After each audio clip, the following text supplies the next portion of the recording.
Europe 1 13h. La suite avec vous, Céline Géraud, puisqu'il est 13h18 pratiquement. On décrypte l'actualité avec vos deux chroniqueurs du jour, Olivier d'Artigol et Eugénie Bastier. Bonjour les amis, bienvenue à bord.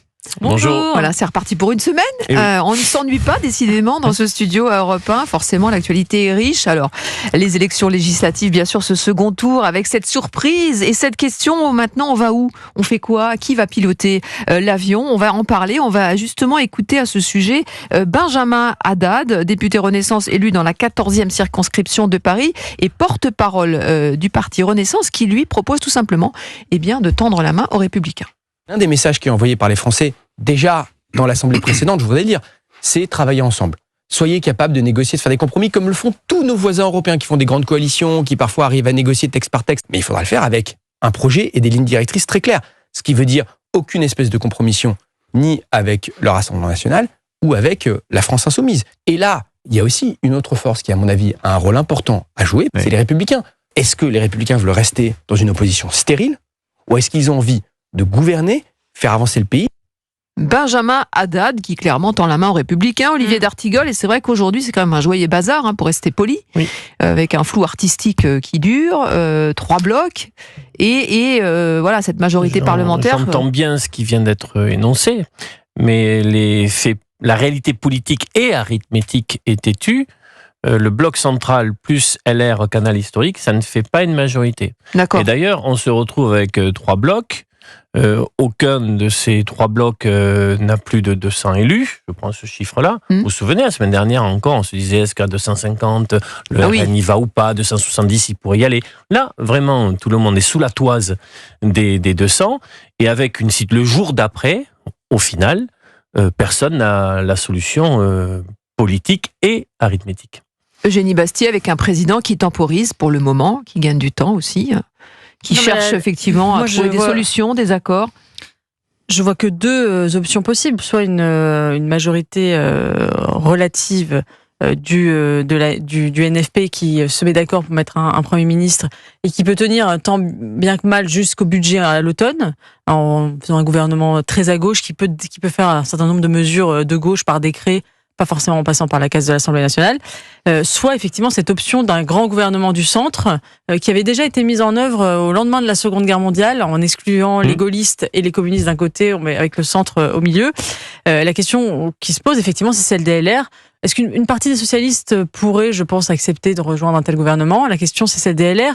Est-ce que Laurent Wauquiez fait passer d'abord l'intérêt du pays pas pour le moment, en tout cas. Ou d'abord l'intérêt du parti Les Républicains ? Parce qu'effectivement, être associé à une grande coalition, c'est dans la perspective de 2027, c'est effectivement dangereux, risqué, parce que c'est une coalition qui va avoir du mal à gouverner, ça va être le bourbier, comme disait Marine Le Pen, et ça donnera une prime à ceux qui sont en dehors de la coalition pour 2027, forcément. La France insoumise d'un côté, Marine Le Pen de l'autre. C'est ce qui s'est passé en Italie, quand il y a eu une grande coalition, effectivement, où quasiment tous les partis ont été associés, sauf Giorgia Meloni. Et Giorgia Meloni a pu ensuite triompher dans les urnes. Draghi. Exactement, a pu ensuite triompher dans les urnes parce qu'elle n'était pas associée à cette coalition. Et donc je pense que pour les partis anti-système, c'était plutôt un plus d'être en dehors de ça. Et la question, c'est Laurent Wauquiez, que va-t-il faire ? Alors a priori, pour l'instant, il n'est pas tellement prêt à faire des concessions. Olivier d'Artigol, ce qui est sûr, c'est que le président Emmanuel Macron, pour le moment, temporise. On le sait ce matin, Gabriel Attal, donc venu, comme le veut la tradition, présenter sa démission.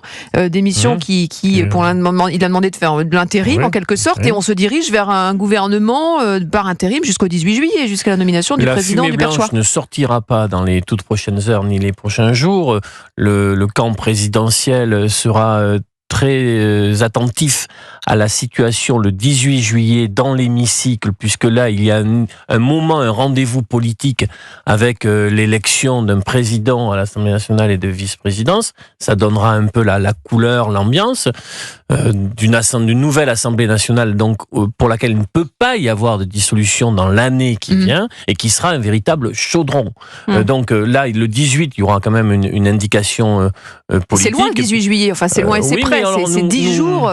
Nous n'avons pas cette habitude politique, puisque la Ve République, c'est le fait majoritaire qui est amplifié sur un second tour avec un scrutin uninominal à 2 tours qui dégageait des majorités. Ça fait 2 élections législatives consécutives, 2022 et 2024, où les Français ont décidé quand même de ne pas doter le pays d'une majorité relative forte ou absolue. Et donc on rentre dans, en effet, quelque chose qui ressemble à la construction d'une coalition sans qu'on en ait l'expérience. Mais vous savez, dans certains pays, le fait de construire une coalition, ça peut prendre 2-3 mois. Oui.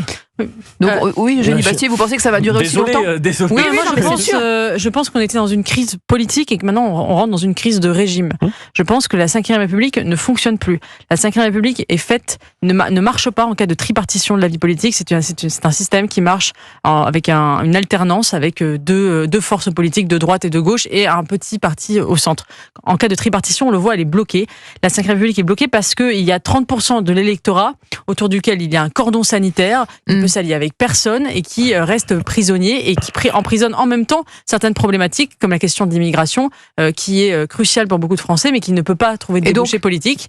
Et donc moi je pense qu'on rentre dans une crise de régime et de plus en plus, et vous allez voir dans les mois qui viennent, tous les défauts de la Ve République vont ressurgir et vous allez voir qu'il y aura des propositions institutionnelles qui vont être faites, notamment je pense la question de la proportionnelle qui va venir dans le débat et qui sera sans doute, qui pourra trouver un accord entre différents partis de sensibilité politique pour essayer de réparer cette Ve République qui aujourd'hui est à bout de souffle et qui ne répond plus profondément aux exigences démocratiques du pays. Mais alors pour les électeurs, pour ceux qui ont voté, qui ont fait donc ce front républicain, ce barrage, ça veut dire qu'il faut encore attendre. Il va falloir être patient. On se retrouve dans une séquence un peu rock'n'roll encore une fois. Normalement, une élection législative vient parachever une séquence politique. C'est la fin d'un processus, d'un débat dans le pays, d'un dissensus qui est tranché par les urnes, puis nous passions à autre chose.